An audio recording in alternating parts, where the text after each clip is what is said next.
अस्सलामु अलैकुम वरहमतुल्लाहि वबरकातुहू बिस्मिल्लाहिर्रहमानिर्रहीम अल्हम्दुलिल्लाहि रब्बिल आलमीन वस्सलातु वस्सलामु अला सय्यिदिल अंबियाइ वल मुरसलीन व अला आलिहि व सहबिहि अजमईन अम्मा बाद।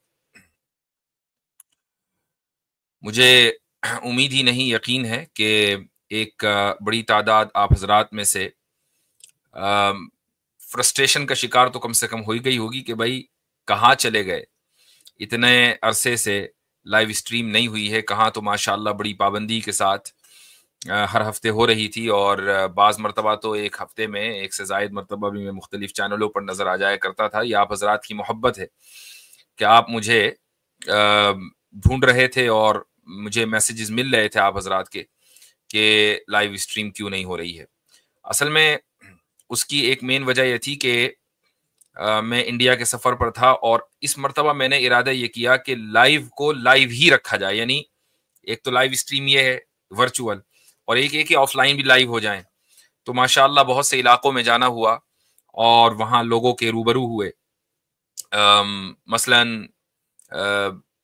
देवबंद से हटकर बाहर रुड़की भी गया, इसी तरीके से गाजियाबाद के इलाकों में जाना हुआ, फिर औरंगाबाद गया हूँ, कलकत्ता गया हूँ और इसके अलावा गुजरात के बहुत से इलाकों में जाना हुआ। वक्त की किल्लत की वजह से कुछ इलाके ऐसे थे कि जहाँ बावजूद कि वहाँ के लोगों का शदीद इसरार था लेकिन मैं उन जगहों पर हाजिर न हो सका।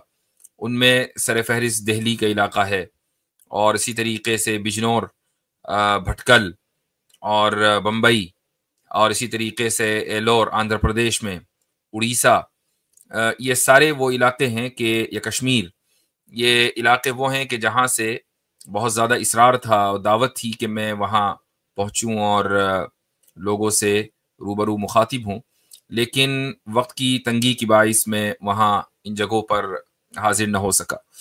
और आप हजरात जो वर्चुअली इंतज़ार कर रहे थे, थोड़ा सा आपका इंतज़ार तवील हुआ, लेकिन बाज़ मरतबा ऐसा होता है, आप में से एक बड़ी तादाद ही ऐसी है कि जिनसे मेरी इन जगहों पर मुलाकात भी हुई होगी, कि जो मुझे मुस्तकिल देखते हैं। तो अगर ये सफ़र ना होता तो बराह रास्त आप हजरात से कभी हमारी मुलाकात ना हो पाती। तो ये वक्तन फ़वक्तन इस तरह के ज़माने फ़तरत आया करेंगे, यानी कि थोड़ा सा स्ट्रीम रुक गई और फिर उसके बाद हस्ब ज़रूरत और हस्ब मौका शुरू हुई।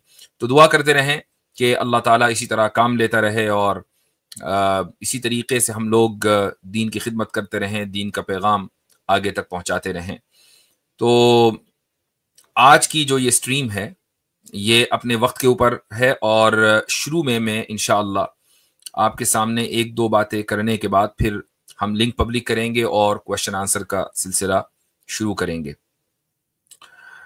पहली चीज तो ये है कि तकरीबन 1 महीना पहले मेरे पास हमारे एक दोस्त जो गुजरात में मुकीम हैं और जिनके साथ हमारा ये सफ़र हुआ, रफ़ीक सफ़र रहे पूरे अरसे, एयरपोर्ट से एयरपोर्ट तक। इनका नाम है मुफ्ती इस्माइल राजकोटी साहब और माशाल्लाह इंस्टाग्राम के ऊपर एक अच्छी खासी फ़ैन फॉलोइंग है, कई लाख में है और बहुत ज़बरदस्त वीडियोस बनाते हैं। उन्होंने मुझे एक वीडियो भेजी थी मेरे गुजरात के सफ़र से पहले कि धौरव राठी की ये वीडियो है और धौरव राठी ने मज़हब के ताल्लुक से कुछ तबसरा किया है और उन्होंने चाहा कि मैं इस ताल्लुक से कुछ गुफ्तगू करूं, लेकिन उस वक्त चूंकि लाइव स्ट्रीम ही का सिलसिला रुका हुआ था तो मैं चाह कर भी इस मौजू पर तबसरा न कर सका। ये अलग बात है कि मुझसे पहले बहुत से लोगों ने इस पर तबसरा कर दिया होगा, चूंकि ये कोई नई बात नहीं है। लेकिन यहाँ एक जहन में सवाल आ सकता है कि फिर आखिर इतने दिनों के बाद इस तबसरे की क्या ज़रूरत है। तो उसकी वजह यह है कि ये जो सफ़र हुआ है मेरा, इस सफ़र में मैंने बहुत सी मरतबा मुख्तलिफ इलाकों में, मदरसों में लाइव क्वेश्चंस लिए हैं लोगों के और मुझे बड़ी हैरत हुई ये जान कर के, हैरत क्या ये तवक्को थी कि एक बड़ी तादाद धौरव राठी को चूंकि सुनती है तो उन्होंने मुझसे ये सवाल किया कि धौरव राठी को सुनना कैसा है। जाहिर है कि कोई इसमें हरज की बात नहीं है कि उसको सुना जाए, वो एक अच्छा कंटेंट क्रिएटर है, लेकिन हर चीज को जब तक आप उसको उसकी हदूद व क़ुयूद में रखेंगे तो वो चीज सही रखती है। लेकिन आप अगर उसको उसकी हुदूद और क़ुयूद से बाहर निकाल दें, तो अब यही जुल्म है। यानी जुल्म की तारीफ क्या है? जुल्म की डेफिनेशन है वज़उ शै फी गैरि महल्लिही, कि किसी चीज को उसके महल के अलावा, जहां यानी जहां वो सूट करती है उसके अलावा कहीं रखना, ये दरअसल जुल्म है। तो अगर आपने ध्रुव राठी को उस जगह से हटाकर जहां वो है कहीं और रख दिया, तो आप अपने ऊपर भी जुल्म कर रहे हैं, अपनी अक्ल के ऊपर भी जुल्म कर रहे हैं, और इसी तरीके से ध्रुव राठी के ऊपर भी जुल्म कर रहे हैं। तो ये जरूरी है कि आप हर एक आदमी की फील्ड को समझें। उसकी फील्ड मसलन जनरल नॉलेज देना है, या इसी तरीके से पॉलिटिक्स के ऊपर बात करना है। जब वो उसके ऊपर बात करता है और जनरल नॉलेज देता है, तो यकीनन ध्रुव राठी की रिसर्च बड़ी अच्छी होती है और रिसर्च टीम है उनकी, और वो एक अच्छा कंटेंट लोगों के सामने पेश करते हैं, और एडिटिंग चूंकि बड़ी जबरदस्त होती है तो सुनने में अच्छा लगता है। लेकिन जैसे ही वो शख्स अपनी लिमिट क्रॉस करता है और अब वो पॉलिटिक्स और जनरल नॉलेज से निकलकर रिलीजन के मैदान में आ जाते हैं, तो वहां पर उनकी जो रिसर्च है वो जीरो है, बिल्कुल जीरो। उसका यानी ऐसा लगता है कि कहाँ एक आदमी जो बज़ाहिर ऐसा लगता है कि बहुत इंटेलिजेंट है, लेकिन फिर वो इस कदर अहमकाना गुफ्तगू क्यों कर रहा है? यह अहमकाना गुफ्तगू इसलिए हो रही है क्योंकि उस शख्स ने अपने मैदान से बाहर कदम रख दिया। यानी मसलन मेरा मैदान रिलीजन है, मैं अगर रिलीजन पर गुफ्तगू करूंगा, हो सकता है कि आप में से कुछ लोग क्रिटिसाइज करें, लेकिन ये नहीं होगा कि 3 मिनट के अंदर में 100 तजादात मेरी गुफ्तगू के अंदर आ जाएं, बल्कि कंसिस्टेंसी के साथ मैं एक मुद्दे को रखूंगा। लेकिन अगर मैंने उस मैदान से बाहर रखकर मैं फॉरेन अफेयर्स के ऊपर बात करने लग जाऊं, या मैं दुनिया की मुल्कों की पॉलिटिक्स के ऊपर बात करने लग जाऊं, तो हो सकता है कि मैं दसियों ब्लंडर करूं, चूंकि ये मेरा मैदान नहीं है। तो ये अलग बात है कि पॉलिटिक्स एक ऐसी चीज है कि जिसका ताल्लुक हम में से हर एक से, और हमारी जिंदगी उससे मुतासिर होती है। हम जिस मुल्क में भी रहते हैं, वहां की जो पॉलिटिक्स है वो हमारी जिंदगियों के ऊपर असर करती है, हमारे जहनों के ऊपर असर करती है। इसके बावजूद हर एक को उसके बोलने की अथॉरिटी नहीं है, चूंकि उसको हालात हाजिरा का मुकम्मल इल्म नहीं होता, और बहुत सी चीजें वो चाहकर भी समझ नहीं पाता।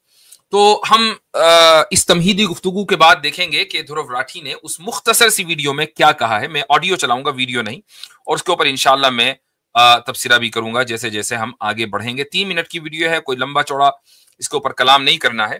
तो वो सबसे पहले सवाल का जवाब दे रहे हैं, और सवाल उनसे ये पूछा जा रहा है कि क्या आप खुदा में बिलीव करते हैं, क्या आप खुदा को मानते हैं? तो इसका जवाब वो देते हैं, लेकिन आप उन्हीं की जबानी सुने वो क्या कहते हैं। इंडस्ट्री में क्रिएटिविटी डाउन जा रही है और लोगों के लिए ओवरऑल एक बहुत बुरा असर पड़ रहा है। ये वाला सवाल आवाज आ रही है, ज्यादा लाइक है, 2000 से ज्यादा लोगों ने लाइक किया है। Do you believe in God?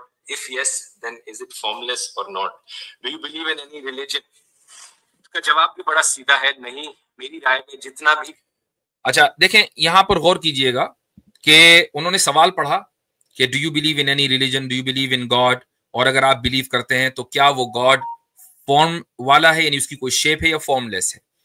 और फिर जब वो जवाब देना शुरू करते हैं, अभी तो वो पढ़ रहे हैं, जब वो जवाब देना शुरू करते हैं तो वो ये कहते हैं कि इसका जवाब भी बड़ा सीधा है। ये लफ्ज जहन में रखिएगा, इसका जवाब भी बड़ा सीधा है। क्या है? कुछ मैंने सीखा है दुनिया के बारे में, हमारी प्लेनेट की हिस्ट्री के बारे में, एवोल्यूशन के बारे में, ये सारी चीजों को समझकर मैंने जो अंडरस्टैंडिंग डेवलप करी है, मेरी राय में कोई भगवान, कोई अल्लाह, कोई गॉड एग्जिस्ट नहीं करता। लेकिन एट द सेम टाइम मैं मान कि मैंने जो कुछ सीखा इस कायनात के बारे में और इस दुनिया के बारे में, उससे पता चलता है कि कोई गॉड या कोई अल्लाह, कोई भगवान एग्जिस्ट नहीं करता। तो ध्रुव राठी के नजदीक जो गॉड का मुकदमा है या खालिक का, क्रिएटर का जो कॉन्सेप्ट है, उस पर गुफ्तगू करना बहुत ही एक सीधा सच्चा मामला है, सीधी सीधी बात है, बड़ा आसान मसला है कि गॉड एग्जिस्ट नहीं करता है। क्यों? चूंकि भाई हमें साइंस यही बताती है, दुनिया में हमने गौर व फिक्र किया, उससे हमें ये पता चलता है। अब अगर आप ध्रुव राठी से ये सवाल करें कि तुम अपने आप को थोड़ा सा पीछे लेकर चले जाओ, कितने पीछे?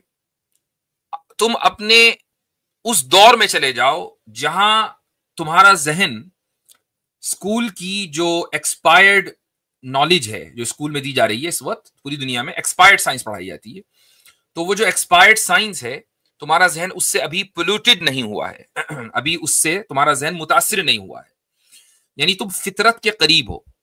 तुम अपने आप को उस दौर में ले जाओ और वहां ये सवाल अपने आप से करो या अपने जैसे किसी भी बच्चे से कि जिसका जो so called modern education, modern expired education है, यानी एक्सपायर्ड भी है मॉडर्न भी है, उससे उसका जहन अभी पोल्यूटेड ना हुआ हो, और उससे ये पूछो कि तुम्हारा खिलौना, तुम्हारे इर्द गिर्द की कोई भी चीज, तुम्हारा घर, तुम्हारा घरौंदा, तुम्हारे घर की कार, तुम्हारा कोई भी जो कुछ तुम्हारे इर्द गिर्द है, क्या वो खुद से खुद बन गया है या उसका कोई ना कोई बनाने वाला है?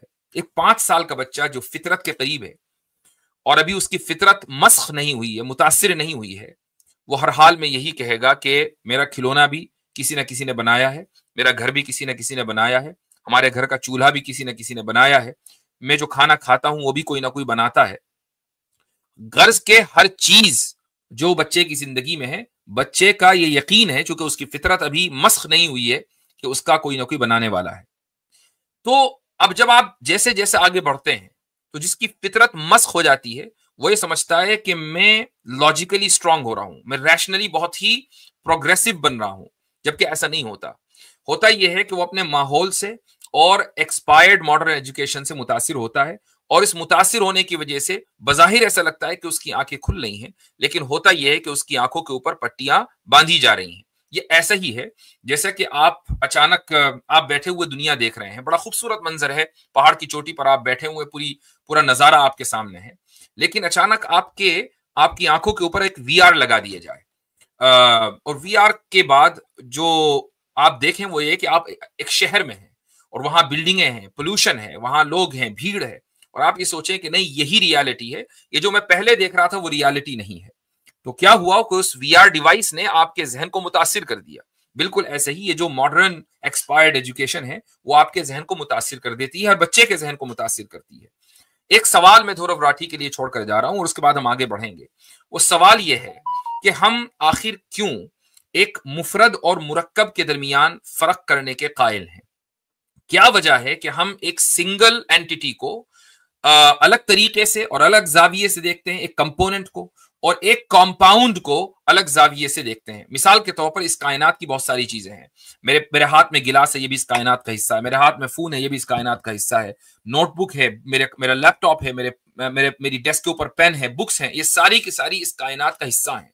और फिर ये कायनात है जो कि इन चीजों से मिलकर बनी है।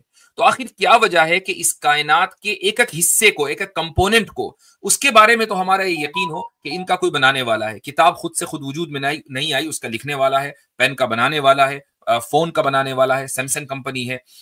याद रखिएगा जब भी आप सैमसंग के बारे में सोचें तो उवैस इकबाल का जरूर जहन में आना चाहिए नाम। तो इन सब का बनाने वाला है, लेकिन जो कंपाउंड है यानी पूरी कायनात जो मुरक्कब है, उसका कोई बनाने वाला नहीं है। तो ये मुफरद और मुरक्कब के दरमियान यानी कंपोनेंट एंड कंपाउंड के दरमियान आप फर्क क्यों करते हैं, और इसकी क्या लॉजिकल रीजन है कि कंपोनेंट्स तो सबके सब कोई ना कोई उनका बनाने वाला हो, लेकिन कंपाउंड खुद ब खुद बन जाए? इस फर्क की कोई लॉजिकल रीजनिंग हमें चाहिए। ये सवाल धुरव राठी और इन जैसे तमाम मुल्हिदीन के लिए है जो खुदा के वजूद के कायल नहीं है और कायनात के ताल्लुक से वो सोचते हैं कि कायनात खुद ब खुद बन जाती है। आगे चलते हैं, देखते हैं कि धुरव साहब आगे क्या कहते हैं। मानता हूं कि सवाल काफी डिबेटेबल है, इस पर बहुत लंबी चर्चा करी जा सकती है, और जो लोग दूसरा ओपिनियन है जिन लोगों का, उनके ओपिनियन की मैं रिस्पेक्ट करता हूं। अगर आप में से किसी को लगता है कि गॉड एग्जिस्ट करते हैं तो मैं उस बात का रिस्पेक्ट करता हूं, क्योंकि ये कोई ऐसा सवाल नहीं है जो बड़ी आसानी से आंसर किया जा सके। ये कोई ऐसा सवाल नहीं है कि जो बड़ी आसानी से आंसर किया जा सके। अब देखें, अभी 2 मिनट हुए हैं इस वीडियो को शुरू हुए धुरव राठी की। जब वो सवाल पढ़ते हैं वो ये कहते हैं कि इसका सीधा सा जवाब ये है कि गॉड मौजूद नहीं। फिर कहते हैं एक दूसरी राय भी है, मैं उसकी भी इज्जत करता हूं, चूंकि गॉड मौजूद है या नहीं ये कोई ऐसा सवाल नहीं है कि जिसका जवाब बड़ी आसानी से दिया जा सके। भाई आप कहना क्या चाहते हैं कि इसका जवाब आसानी से दिया जा सकता है या नहीं? अगर दिया जा सकता है तो आपने शुरू में दिया, और नहीं दिया जा सकता तो फिर आप ये क्यों कह रहे हैं? यानी ये दोनों ही बातों के अंदर तजाद हो गया, बल्कि 2 ही मिनट के अंदर आपने मुतजाद गुफ्तगू कर दी। एक तरफ ये कहते हैं कि बहुत सीधा सा इसका जवाब है, और दूसरी तरफ कहते हैं कि नहीं बहुत मुश्किल इसका जवाब है, आसानी के साथ इसका जवाब नहीं दिया जा सकता। होता यह है कि जब खुदा की तरफ से हिदायत को सल्ब कर लिया जाए और तो फिर इंसान की जो अक्ल है वो काम करना बंद कर देती है। तो एक ऐसा शख्स के जिसको बज़ाहिर इंटेलिजेंस समझा जाता है और वो मामले की तह तक पहुंच जाता है, जब मजहब के ऊपर गुफ्तगू करता है तो वो एक छोटी सी बात नहीं समझ पाता और 2 मिनट के अंदर इतना बड़ा ब्लंडर कर देता है कि वो अपने आप से ही कॉन्ट्रडिक्शन करने लगता है। फिर आगे वो ये कहते हैं, साथ ही साथ मैं ये भी कहना चाहूंगा कि मैं दुनिया के सभी धर्मों का आदर भी करता हूँ और उनकी इंपॉर्टेंस भी समझता हूँ। आप पूछोगे ये कैसे हो सकता है, अगर मैं भगवान में नहीं मानता तो रिलीजन की रिस्पेक्ट क्यों करता हूँ? मैं इसलिए करता हूँ क्योंकि दुनिया भर में बिलियंस ऑफ लोग रिलीजन को एक गाइडिंग लाइट की तरह देखते हैं। रिलीजन की मदद से करोड़ों लोगों को उम्मीद मिलती है, अपनी लाइफ में एक पर्पस मिलता है, अपनी जिंदगी में कठिनाइयों से लड़ने का एक जरिया मिलता है। और एक कल्चरल पर्सपेक्टिव से अगर देखा जाए तो रिलीजन्स लोगों को साथ में जोड़कर रखने का काम करते हैं। जी, तो वो ये कहते हैं कि कल्चर पर्सपेक्टिव से अगर देखा जाए तो रिलीजन लोगों को साथ में जोड़ने का काम करते हैं, इसलिए मैं रिलीजन की इज्जत करता हूं और जितने भी लोग रिलीजन में बिलीव करते हैं मैं उनकी इज्जत करता हूं, एहतराम करता हूं। बज़ाहिर कहने में बहुत अच्छी लगती है बात, और एक आम आदमी के जहन में ये आती है, भाई दौरव राठी कितना अजीम इंसान है कि वो रिलीजन को नहीं मानता लेकिन रिलीजन की इज्जत करता है। ऐसा ही होना चाहिए एक आदमी को। नहीं, ऐसा नहीं होना चाहिए, किसी भी आदमी को ऐसा नहीं होना चाहिए, चूंकि ये हिमाकत का आला तरीन दर्जा है। कैसे? वो इसलिए कि क्या आपका उसूल इज्जत करने का उसूल ये है, किसी भी चीज के लायक ताजीम होने का उसूल ये है कि वो लोगों को जोड़ने का काम करती हो। अगर उसूल ये है तो फिर फाशिज्म की भी आपको इज्जत करनी चाहिए, चूंकि एक जमाने में फाशिज्म ने भी लोगों को जोड़ने का काम किया था। इसी तरीके से कम्युनिज्म, जो हार्डकोर कम्युनिज्म है कि जिसके दामन पर लाखों नहीं करोड़ों लोगों के इंसानों की जान का खून है, इंसानों का खून किया उन लोगों ने। तो मसलन रशियन कम्युनिस्ट है, चाइनीज है, तो क्या इन लोगों ने भी, इन निजामों ने भी लोगों के जोड़ने का काम किया है? तो क्या आप इनकी भी इज्जत करते हैं? दुनिया के बहुत से इलाके ऐसे हैं कि जहां डिक्टेटरशिप है और ये डिक्टेटरशिप लोगों को जोड़ने का काम कर रही है। आप नॉर्थ कोरिया चले जाएं, नॉर्थ कोरिया में लोग एक ही तरह जिंदगी गुजारते हैं, यहां तक कि उनके हेयर स्टाइल भी बस 5-6 तरह के ही हैं। वो अपना हेयर स्टाइल भी नहीं बदलते, लोग आपस में जुड़े हुए हैं। उनका जो भी फेस्टिवल है, कि जब नॉर्थ कोरिया का बानी पैदा हुआ था वो उनका फेस्टिवल है, जब मरा था तो वो उनका मॉर्निंग डे है कि जिसमें वो गम मनाते हैं। पूरी कौम जुड़ी हुई है। तो आप नॉर्थ कोरिया की भी इज्जत करें, वहां के डिक्टेटर की इज्जत करें, वो भी काबिल ताजीम है। तो काबिल ताजीम होना, अगर इसका उसूल यह है कि एक निजाम लोगों को जोड़े हुए है, तो फिर बहुत सारे ऐसे निजाम है कि जिनको आप तस्लीम नहीं करते और वो लोगों को जोड़े हुए हैं। इससे यह साबित हुआ कि जो निजाम लोगों को जोड़े, जरूरी नहीं है कि वो काबिल ताजीम भी हो, जरूरी नहीं है कि उसकी इज्जत की जाए। असल यह है कि वो निजाम इंसाफ के ऊपर मबनी है या नहीं, असल ये देखना चाहिए। और इंसाफ का मतलब सिर्फ ये नहीं कि आप लोगों के पर्सपेक्टिव से देखें, यानी इंसाफ को आप लोगों के तनाजुर से हटकर देखें। इंसाफ और की जो डेफिनेशन है, जुल्म की डेफिनेशन है, वो सामने रखें। वज़उ शै फी महल्ली, किसी चीज को उसका ड्यू राइट देना, ये इंसाफ है। और किसी चीज को किसी ऐसी जगह रख देना कि जहां वो मुनासिब ना हो, जो उसके सूटेबल ना हो। वज़उ शै फी गैरि महल्ली, यानी किसी चीज को उसका ड्यू राइट ना देना, ये इंसाफ नहीं है, ये जुल्म है। तो जब आप इंसाफ और जुल्म की इस डेफिनेशन को सामने रखेंगे तो आपको पता चल जाएगा कि किस निजाम को इज्जत देनी चाहिए और किस निजाम को इज्जत नहीं देनी चाहिए। फिर एक चीज वो ये कहते हैं कि भाई मैं लोगों की इज्जत इसलिए करता हूं, मज़ाहिब की इज्जत इसलिए करता हूं कि दुनिया में करोड़ों नहीं अरबों लोग मजहब के मानने वाले हैं। इस चीज को जहन में रखिएगा कि करोड़ों अरबों लोग चूंकि एक काम कर रहे हैं, इसलिए वो काम मेरे नजदीक सही और काबिल ताजीम है। जब ये आप जहन में रहेगी ये बात, तो अब हम आगे बढ़ते हैं। देखिए वो आगे कितना बड़ा ब्लंडर करते हैं। ये सारे कस्टम्स और ट्रेडिशंस रिलीजन से निकल कर आते हैं, जिनकी अपनी एक जगह है हमारी इस दुनिया में। यही कारण है कि मैं अपने आप को एक हिंदू एथिस्ट बुलाता हूँ। मैं एक एथिस्ट हूँ, भगवान में नहीं मानता, लेकिन मैं हिंदुइज्म के ट्रेडिशंस और कस्टम्स को फॉलो करता हूँ। जैसे कि आप शादी में देखा हो, Do you think mythology is history? नहीं, mythology history क्यों होगी? अगर mythology history होती तो उसे mythology थोड़ा सा आगे metaphorical। अब क्या metaphorical है, क्या नहीं है, इस पर मेरी क्या राय है, इससे फर्क नहीं पड़ता। फर्क उससे पड़ता है कि जो इंसान उन रिलीजियस टेक्स्ट को पढ़ रहा है, उसके पर्सपेक्टिव से वो चीजें मेटाफोरिकल है या लिटरल है। कुछ लोग सेम टेक्स्ट को पढ़कर लिटरली लेते हैं, कुछ लोग उसे मेटाफोरिकली लेते हैं। मेरा बस ये मानना है कि अगर कोई ऐसी चीज लिखी है किसी रिलीजियस टेक्स्ट में जो रैशनैलिटी के खिलाफ जाती हो, लॉजिक के खिलाफ जाती हो, कोई चीज ऐसी अगर रिलीजियस टेक्स्ट में लिखी है जो रैशनैलिटी के खिलाफ जाती हो, लॉजिक के खिलाफ जाती हो, यहां सवाल धौरव राठी से होना चाहिए किसकी लॉजिक और किसकी रैशनैलिटी के खिलाफ जाती हो, आपकी, दुनिया के चंद लोगों की, या इज्तिमाई यानी पूरी कायनात में जितने भी लोग आए हैं शुरू से लेकर आज तक ऑब्जेक्टिव रियलिटी के खिलाफ वो जा रही हो। आपका स्टैंडर्ड क्या है? मतलब अगर आप ये कहें कि भाई ये मेरी लॉजिक के खिलाफ जा रही है, तो भाई आपकी लॉजिक जाए तेल लेने, हमें इससे क्या लेना देना? आपकी लॉजिक मेरे नजदीक बिल्कुल ही लॉजिकल है, तो मैं उसको साबित भी कर सकता हूं, और ऐसा ही हो सकता है कि आप भी किसी दूसरे मजहबी इंसान की लॉजिक को इलॉजिकल साबित कर दें। तो ये स्टैंडर्ड तो स्टैंडर्ड ना रहा कि कोई भी बात अगर मजहब की ऐसी है जो लॉजिक और रैशनैलिटी के खिलाफ जाए तो उसको नहीं मानना चाहिए या उसको मेटाफोरिकल मान लेना चाहिए। सवाल यहां पर यही होगा कि किसकी लॉजिक को हम मेयार बनाएंगे। आगे देखिए वो क्या कहते हैं। या आज के दिन की हमारी मॉरल वैल्यूज के खिलाफ जाती हो, या आज के दिन की हमारी मॉरल वैल्यूज के खिलाफ जाती हो। ये मैंने कहा था ब्लंडर। अभी थोड़ी देर पहले उन्होंने क्या कहा? ये कहा कि भाई मैं दुनिया के मजहबों की इज्जत इसलिए करता हूं कि दुनिया में लाखों करोड़ों लोग मजहब को मानते हैं, दुरुस्त मानते हैं। इसका मतलब क्या हुआ कि मजहब को मानना ये आज के दिन की मॉरल वैल्यू है। अगर मॉरल वैल्यू ना होती तो लाखों करोड़ों लोग आज के दिन मजहबों को न मान रहे होते। कोई भी ईसाइयत में ना मानता, कोई भी इस्लाम में ना मानता, कोई भी यहूदियत, हिंदुइज्म, कोई भी किसी भी धर्म में ना मानता। लेकिन सारी दुनिया की अक्सरियत, आप हिस्ट्री में कहीं भी चले जाएं, दुनिया की अक्सरियत मजहब को मान रही है, हर दौर में मान रही है, और हमारे आज के दौर में भी मान रही है। तो हमारे आज के दौर की भी मॉरल वैल्यू मजहब है। फिर जब ये बात है तो फिर आपने ये कैसे कह दिया कि अगर कोई बात हमारे आज के दौर की मॉरल वैल्यू के खिलाफ होगी तो हम उसको तस्लीम नहीं करेंगे, जबकि मजहब को मानना ही आज के दौर की मॉरल वैल्यू है? यह है कॉन्ट्रडिक्शन, यह है ब्लंडर। यह जहन में रहे कि मुल्हिदों के नजदीक आज के दौर की मॉरल वैल्यू स्टैंडर्ड होती है, फिर जब जमाना बदल जाता है तो वो स्टैंडर्ड बदल जाता है। मैं इस मौजू के ऊपर कई मरतबा कलाम कर चुका हूं, और ये जहन में आप लोगों के रहना चाहिए कि जब हम ये मानते हैं कि आज के दौर की मॉरल वैल्यू स्टैंडर्ड है, तो हम पुराने दौर के तमाम लोगों को अहमक और बेवकूफ मान रहे हैं। हम ये कह रहे हैं कि हम मॉरली ज्यादा बेहतर हैं, और माजी में जो लोग हैं वो मॉरली करप्ट थे, वो ज्यादा बेहतर नहीं थे, उनके पास वो लॉजिक और वो रैशनैलिटी नहीं थी जो आज हमारे पास है। जबकि सूरत हाल ये है कि अगर उन लोगों की लॉजिक और रैशनैलिटी हमारे पास ना होती तो आज हम बिल्कुल, यानी जिसको कहना चाहिए कि ना धोबी का घोड़ा क्या है, वो ना घर का ना घाट का, वो सूरत हाल रहती है हमारी। वो जो मिसाल है उर्दू की, तो धोबी का कुत्ता, हाँ, ना घर का ना घाट का, वो मिसाल है। तो अरस्तु की लॉजिक और फिलॉसफी के बगैर क्या आज की फिलॉसफी बाकी रह सकती थी?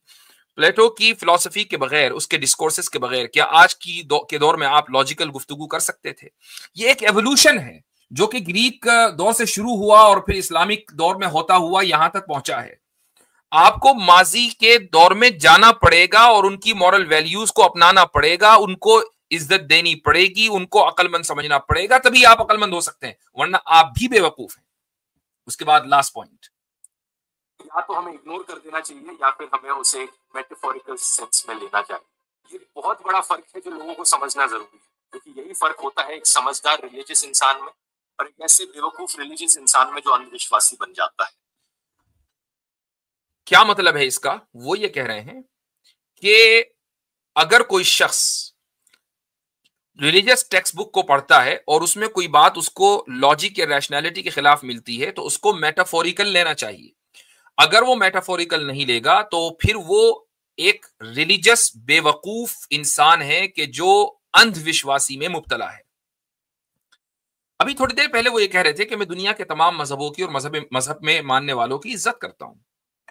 अगर आप वाकई मजहब के मानने वालों की इज्जत करते हैं तो फिर उसी वीडियो में 1.5 मिनट के वक्फे के बाद आप मजहब के मानने वालों की अक्सरियत, दुनिया की अक्सरियत को बेवकूफ भी कह रहे हैं, अंधविश्वासी भी कह रहे हैं। भाई ये कैसी इज्जत है? मैं आपकी बहुत इज्जत करता हूं और आप बहुत बड़े बेवकूफ हैं। अब जरा मेरे इस स्टेटमेंट को पर गौर किया जाए कि एक तरफ मैं कहूं कि आप बहुत ही ज्यादा लायक ताजीम है, बहुत बहुत जबरदस्त, आपका बहुत मकाम मेरे दिल में है भाई, बड़ा मैंने सीना चौड़ा किया हुआ आपके लिए, हैं आप बहुत बड़े बेवकूफ। तो क्या एक ऐसा आदमी जो इस तरह का स्टेटमेंट देगा, क्या आप ये मानने के लिए तैयार हो जाएंगे कि वाकई ये शख्स दूसरे मौजुआत पर बहुत ज्यादा मेहनत के साथ कंटेंट प्रोड्यूस करता होगा? बड़ी मुश्किल है फिर इस चीज को तस्लीम करना। लेकिन मैं धौरव राठी को यानी मैं समझता हूं कि उन्होंने एक अच्छा कंटेंट इंडियन कॉन्टेक्स्ट में दिया है, खुसूसन पॉलिटिक्स में और भी दूसरे मौकों पर, और उनसे ये तवक्को की जाती है कि जब आप कोई भी कंटेंट बनाएं तो प्लीज मजहब से दूर रहें, और अगर मजहबी मौजूआत पर गुफ्तगू करनी है तो फिर जैसे आपने किसी हिंदू स्कॉलर को एक मरतबा बुलाया था, शायद प्रशांत क्या नाम था उसका, उसको बुलाया था, तो मैं समझता हूं कि इसी तरीके से क्रिश्चियनिटी और इस्लाम के जो भी इस तरह के लोग हैं कि जो अपने मजहब को बहुत अच्छी तरीके से रैशनली पेश कर सकते हैं, उनसे आपकी गुफ्तगू होनी चाहिए। ये ना हो कि आप अपनी राय दें, चूंकि आप अपनी राय देंगे मजहब के मामले में तो हम यहां बैठे हैं आपको एक्सपोज करने के लिए, चूंकि ये मुमकिन नहीं है कि आप खुदा अल्लाह इस्लाम के बारे में कोई बात करें और हम लोग खामोश हो जाएं इसलिए कि आपने कुछ अच्छी वीडियोस बना रखी हैं। ये धुरव राठी हफीजहुल्लाह का जो टाइटल है ये आपको कहीं और से मिले तो मिले, हमारी तरफ से आपको नहीं मिलेगा। तो आज के लिए धुरव राठी के ताल्लुक से जो इब्तदा में मुझे तबसरा करना था वो इतना ही। अब हम आगे बढ़ते हैं। बैक स्टेज पर मेरे साथ हमारी टीम के कुछ रुफका हैं और उनमें एक मिनट, जी हाँ, सो तौहीद साहब हैं, मुफ्ती अब्दुल्ला मिनहाज साहब हैं और हबीब नदवी साहब हैं और इसी तरीके से बसालत आदम साहब हैं। तमाम हजरात का दिल की गहराइयों से इस्तकबाल है। वालेकुम अस्सलाम, सलाम करें। जी जी जी, क्या हाल चाल है?